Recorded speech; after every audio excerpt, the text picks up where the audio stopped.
بہرحال کسی کو برا نہ لگے اگر کوئی پولیٹیشین یہاں ہو تو رمضان آتا ہے، غیروں کی طرف سے افطار کی دعوت ہوتی ہے،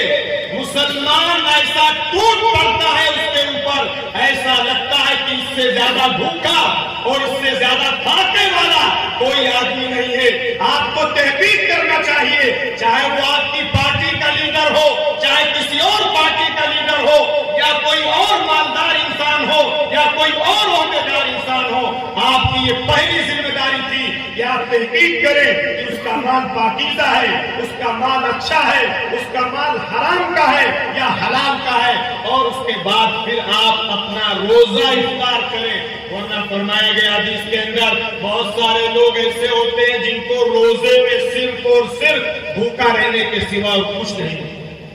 بھوکا رہنے کے سوا کچھ نہیں ملتا ہے۔ وہ کیسے روزے دار ہوتے ہیں؟ وہ روزے دار صرف اس کے ہوتے ہیں کہ سحری کھایا، افطار کیا، جہاں مل گیا، جیسا مل گیا، جو مل گیا، اور اپنی بڑی سعادت سمجھتا ہے کہ فلاں نیتا صاحب نے اور فلاں پارٹی کے لیڈر صاحب نے ہمیں پوچھا ہے، کالر اٹھا کے جاتا ہے، پوز دیتا ہے، فوٹو کھنچواتا ہے، اور اگر نیتا جی کے ساتھ شیک ہینڈ کا موقع مل جائے تو وہ جبریل امین کے شیک ہینڈ سے اسے کم نہیں سمجھتا ہے، اور وہ پوز لا کے اپنے گھر کے ڈائننگ روم میں لٹکاتا ہے۔ میرے عزیز و بزرگوں دوستوں،